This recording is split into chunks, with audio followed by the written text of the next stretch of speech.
guys, nagbabalik na naman kami sa panibagong episode ng In the Right Corner. Wow! Beanie. Beanie. Oh, di ba? Hindi ko sasabihin na Beanie fan siya, tapos may crush siya doon si Malo yata. Parang ganon. Maloy. Oh, Maloy daw. Okay. Ayan, iba talaga pag Beanie nabubuhayin siya ng dugo. Dahil buhay na buhay ang dugo niya, makikipagkwentuhan ulit tayo sa kanya habang inspired ba siya ng mga pinagagawa niya lately. Oh, pak. Oo. Siguradong ito maraming gustong makipagkwentuhan dito sa topic na to. Maraming nakaranas nito. Oo, lalo natatakon sa nalalapit. Ay, alam ko pala yung topic. Oo, ngayon for the first time. Oo. Hindi, naangkop, nalalapit ang undas. Ayun ako. Oo. Kandila. Pwede. Yun ang topic. Bulaklak. Oo. Sampagita, yung amoy kasi, di ba? Oo. O hindi pa din. Ano? Tent. Wow! Oh, sige na nga, baka isipin nila magka-camping ka rito na may langaw sa bahay mo. May alaga ka pala. May pangalan ba siya? Ngaw-ngaw. Nag-isipan mo Si Twi-Twi. Si Twi-Twi at si Ngaw-ngaw. Dahil dyan, kuya, may tanong ako sa'yo. Naranasan mo na ba sa buong buhay mo na may hindi ka kayang harapin, so nawala ka na lang? Meron eh. Wow, ang gwapo mo Meron naman. Oo. Medyo looking back, parang feeling ko, bobo mo doon, Dwayne. Talaga?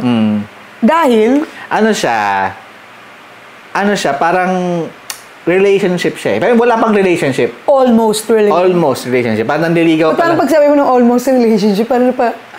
Wala kasi kailangan yung ihawi ko dito sa side para malinaw. Okay. Yung 10 out of 10. Joke lang. Wow! Gusto mong mag-back out silang lahat sa akin. Sorry po. Hindi. Ito yung time na may nililigawan ako. Tapos, nung una ayaw niya sa akin eh. Ayaw niya sa akin. Tapos, feeling ko umabot na kami to a point na we're getting there. Tapos, I went away. Kasi I didn't feel na parang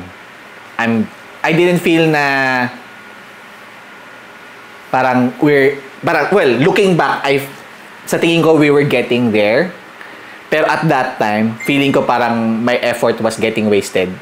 Parang I'm not getting to where I wanted to be in terms of us. Parang hindi niya ako gusto. Parang ganun. Only to find out later on na gusto pala niya ako. She was waiting for me to ask. Parang ganun. So ito, technically, ang usapin pong ito talaga ay papunta sa ghosting. Kaya ko lang nasabi na yung topic because of your kwento. Ang ghosting ba is kaduwagan siya? O choice mo kasi yun? Well, yung kaduwagan is choice mo. Hindi ko lang compartmentalize sa isip ko. Yun, nagamit mo yun.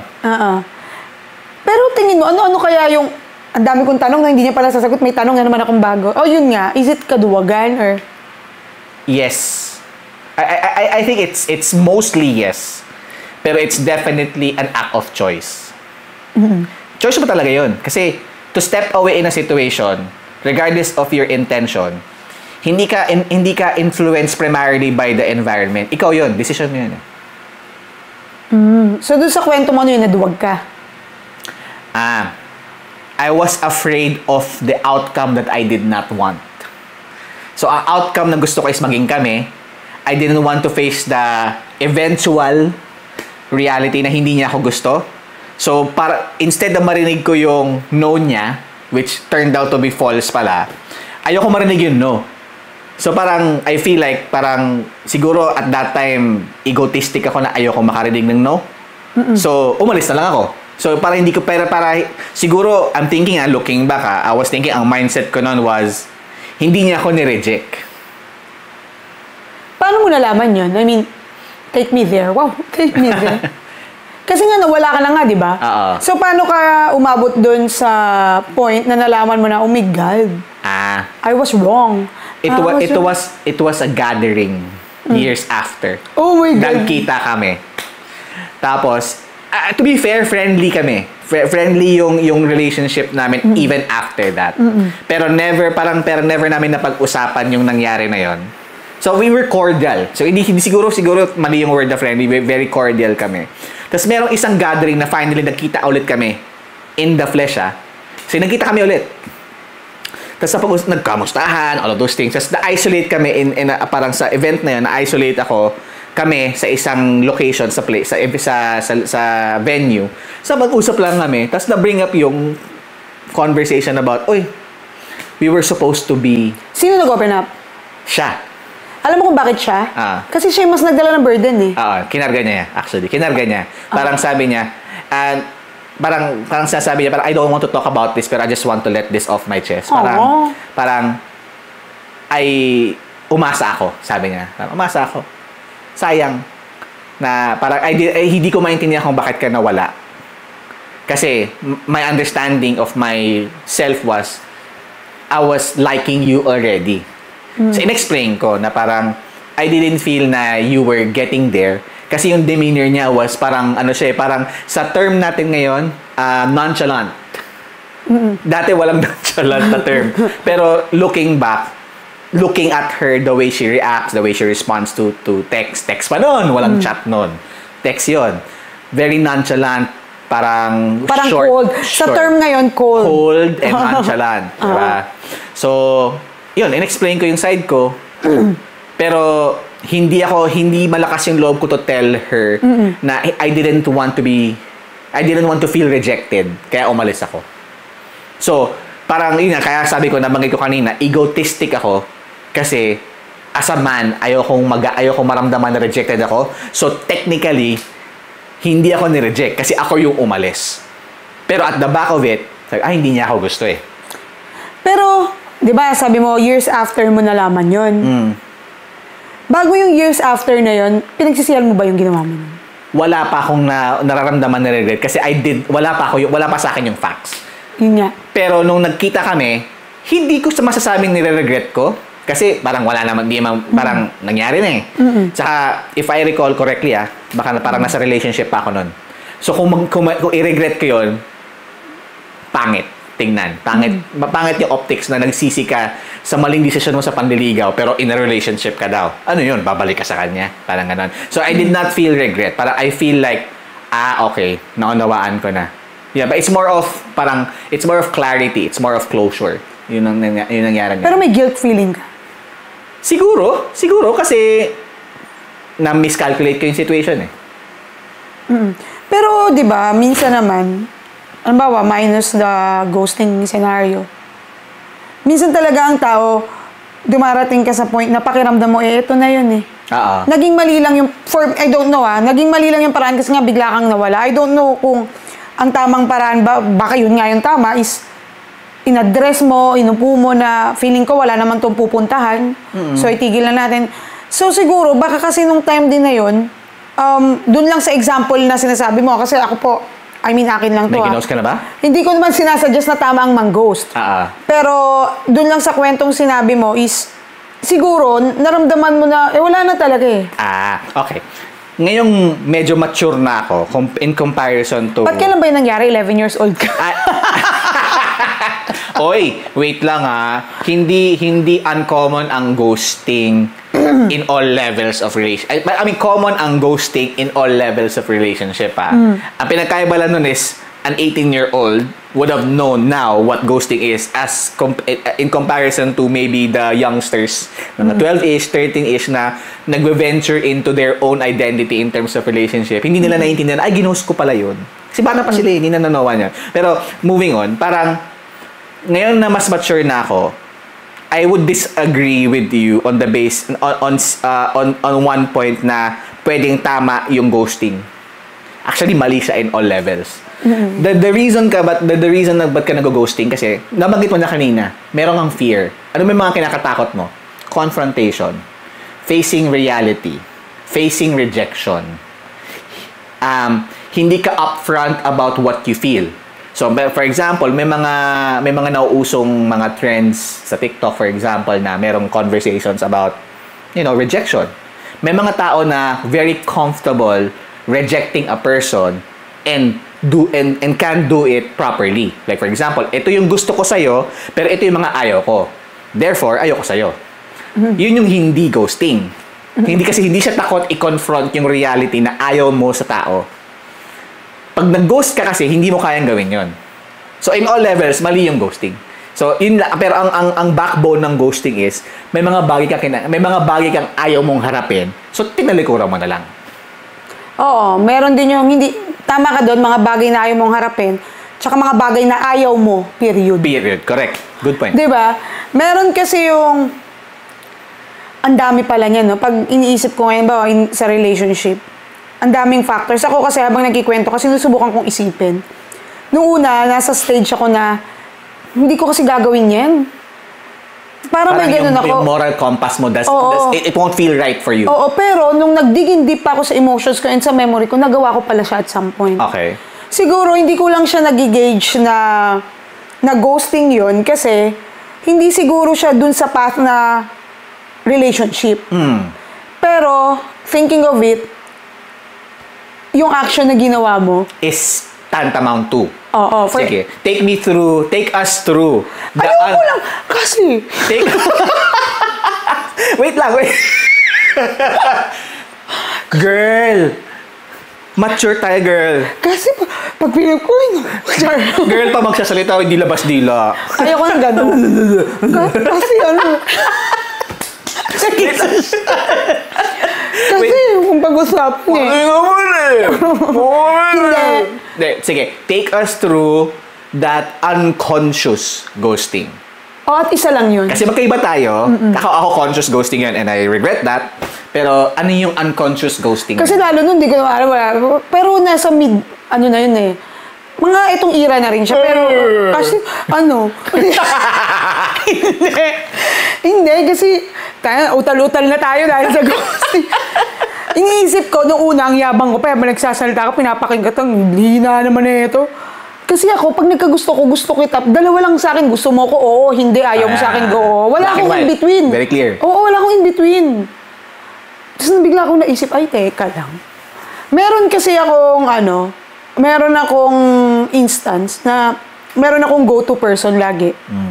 Pag na-heartbroken ako. Okay. Tapos pag nagiging okay ako, unconsciously, hindi ko na rin siya masyadong kinakausap. Kasi ako, loyal pa ako sa faithful eh. Halimbawa, ikaw siya. Tapos, I have someone. Pag nawala naman itong someone, tsaka lang naman ako nakikipag-usap sa'yo. Kaya ako nung time na yun, nung medyo immature ka pa, kasi, nung mga panahon na duwag pa ako sa duwag, di ba dati, dalawa lang naman ang tanong eh, sa mahal mo o sa mahal ka? Siyempre dati, parang feeling mo, pag lagi ka lang nasasaktan, dito na lang ako sa mahal ako. Kasi matututunan ko namang mahalin eh. Akala ko nun, ganun lang kadali yun. Okay. So every time na ma-hurt ako, natatakot akong malungkot, natatakot akong mag-usa. Eh, etong taong to, lagi naman siyang nandyan for me. Lagi niya ako naunawaan kahit ilang beses. So, ilang beses ko pala yung nagawa sa kanya, pero ako unconscious, kaya ako nasabing unconscious kasi alam ko naman na every time na tumatakbo ako nun sa kanya, hindi dahil sa, jujuwain kita. Magjowa tayo, ganun. Tumatakbo lang ako, parang feeling ko kasi safe place ko siya, na ito, hindi ako basura. Yun lang, period. Hindi ako, pero alam mo, kahit ganun lang yun, pinagsisisihan ko yun. Pag dumarating yung minsan, pag may mga nag-fail akong relationship, feeling ko karma ko siya. Lagi ko yung naiisip. Ang bigat pala, tsaka ang lungkot. Kaya nung nagkikwento ka, kasi magkaiba yung katulad ng senaryo mo, hindi mo in-expect. Bumitaw ko, isang hakbang ka na pala. So, siya yung nagdala ng burden kasi ito na ako, waiting na ako. Dito na ako sa Nandito na ako sa meeting place natin. Tapos lumiko ka. Wala na pala siyang hinihintay. Wala ka pala doon. Oo. Yung akin naman kasi is, to begin with, wala naman akong, sa pagkakabilib ko, at alam kong mapapanood nyo ito, parang awa mo na, wag kang magalit, idea ko to. Wala akong ako alam ko sa puso ko na takot ako. Tapos parang feeling ko, pagtatakbo ako sa'yo, safe na ako eh. Akala ko kasi nun, ganun lang ang buhay eh. Punta ka kung saan ka belong. Magiging okay ka, pero hindi pala. May mga feelings ka pala. Hurt man yun, pain man yun o love, hindi mo siya matatakasan. Alam mo yung ganun, pero pinagsisihan ko yun. So kung halimbawa, menos yung idea niya of that person, hindi talaga ako rin fan ng ghosting. Siguro walang kahit sino man. Meron kasi yung pag ayaw mo na, di ba, may iba ang ginagawa, iniiwan na lang nila. Alam mo kung bakit? For me, I think ito yung reason nila. Pero akin lang to. Iniiwanan na lang nila or nawawala na lang sila bigla kasi that person is sobrang bait. Hindi lang talaga nila mabigay yung romantic feeling dun sa taong yun. Sa sobrang bait ng tao, hindi nila kaya, tama ka, yung hindi nila kayang harapin. So, umalis na lang sila. Thinking na they will inflict less pain Yes. kung hindi sila magsasabi na aalis na sila. Oo. Okay. Mayroon din namang ogag talaga na may nagustuhan, babala ka, may iba na ako eh. Pasok pa rin yun sa ghosting, mas barubal lang yun. Ano lang, street style. Oo, bye. Wala naman tayo relationship eh. Oo. Hindi naman tayo Pero actually I would slightly disagree. Hindi ghosting yun. Nagpakita ka eh. Ang ghost, di mo nakikita eh. Ano na? Hindi, nawala din mo siya bigla eh. Kasi Yun ba, tayo? parang same effect lang Oo. kasi Magkaiba lang ng dahilan. nagsabi ka nga, hindi ka naman nagpaliwanag. Oo. So, Hindi, biglang di na lang nagparamdam. Ang daming ganun eh. Alam mo, ang daming nakakawang lalalo yung mga marupok na umaasa. Oo, ito na siya. Tapos ang sweet-sweet nila. Mega paasa, lahat ng pagmamahal, yung sweetness, ibibigay. Isang araw, pagising mo, wala na. Yung dating good morning, ingat ka, kumain ka na ba? Huwag kang magpapaulan na. Ngayon, ikaw na yung nag-good morning, reply ng good morning after 2 days, busy ako. 2 days na busy ka? Anong ginawa mo? Saka, alam mo masakit masakit sa ghosting? Masakit na sa ghosting yung nawala na lang siya bigla, hindi ka nagpaliwanag. Yun. Alam mo saan ang masakit, sa ghosting? Inangat mo yung tao dito, tapos iniwan mo siyang nakahang. Alam mo yung symbolism nun? Binigyan mo kasi siya ng assurance. Pinangakuan mo kasi of... Consciously and unconsciously. Consciously or unconsciously, pinangakuan mo siya of a future. With you. Of a parang, yes, that's correct. Parang pinakita mo siya ng isang painting na magkasama kayo, pero nung pinuduce mo yung painting, wala ka doon. Oo. So nakatingin siya sa painting na yun, thinking na, ay, akala ko nandun ka sa painting na yun. So hindi maganda yung portrait na yun for that person. Alam mo ang effect. Habang nakasabit siya. Correct. Alam mo, ang minsan nga ito tuloy yung sinasabi nila. Ano bang alam mo nung di pa uso ang ghosting, ang mga high school days ko, ang mga tanungan dyan, pag-usapang tropa na may red horse sa gitna, red horse baka naman, char! Hindi, yung di ba, anong mas masakit? Yung iniwan ka dahan-dahan o yung biglaan? Oo. Di ba? Akala ko sasabihin mo, pasasagutan mo na tayo ng flames eh. Ay, Grabe, ako edad dun. ko lumabas. Ikaw lang yun. Hindi ako umabot sa flames, no? Sa ano ko, PS, I love you, mahal mo ba si Gabi? Yes or no? Slambok. Yeah, who's your crush? Secret, gano'n. Secret. Hindi. Di ba dati, ang tanong lang naman anong mas masakit, yung dahan-dahan kang iniwanan o yung biglaan sa kanya-kanyang argument? Naisip ko lang siya because of dun sa example na sinabi mo. Na, for me, pag sinabi mong biglaan is yun nga, siguro, yung nawala na lang bigla nang hindi mo alam. Yung dahan-dahan is yung, alam mo yung dumangkay sa process, hanggang sa dumating na sa point na wala na talaga, pinilit ko, pero wala na akong maramdaman. Which is for me, okay yung part na, ang hirap din palang i-judge. No? Alam mo ngayon ako nag-iisip, pag nag-uusap tayo, kanina firm na ako na, mali, mas yun ang tama, yung harapin mo, pero pag iisipin mo, ba't mo pa prinulong yung agony para habaan? That brings me to another question for you, no? No. No. Kasi ano? May lumabas na isang person dito. No. Wait. Ang kalog natin sa episode na to, ha? Kasi ang ghosting, dapat yung mga pangmatalino yung nag-uusapan eh. No. No. Wait lang. Sige. So, klaro sa atin na ghosting is yung walang pasabi-pasabi. Nawala ka na lang. Hindi ka nagpaliwanag. Pero, would you consider ghosting yung magkasama na kayo, pero slowly nagdi-detach ka at hindi nauunawaan ng person yung biglang pagbabago? Like for example, yung nagamit mo, yung sinabi mo kanina, nag-good morning ka, kumain ka na ba? For the longest time. Pero slowly nawawala yung routine. At hindi mo pinapaliwanag yung pag-alis mo.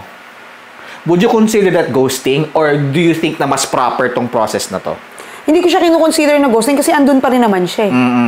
Siguro, kung hindi kasi yun yung way, ano pa ba ang pwedeng way? E din nawala na lang bigla. Diba? Siguro, dun ako sa latter one. Yun kasi talaga yung process eh.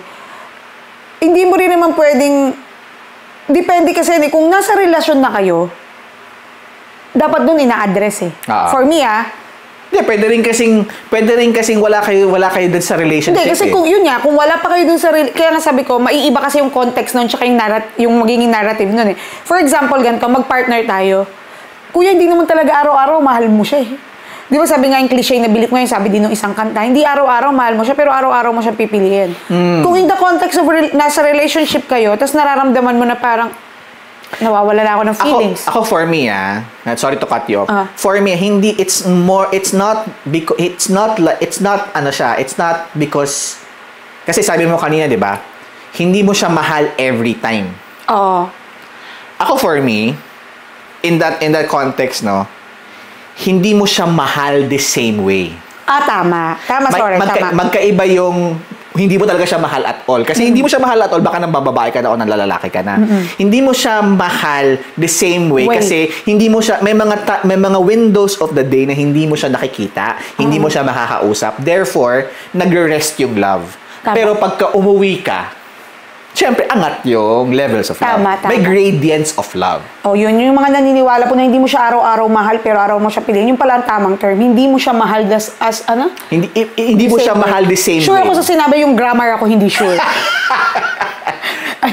Hindi na lang kita kinukorek eh. Huwag kang makialam. Kinukorek yung sarili ko dahil ganito tayo ka-transparent. Self-conscious? Natututo. Pag 21 episode na to.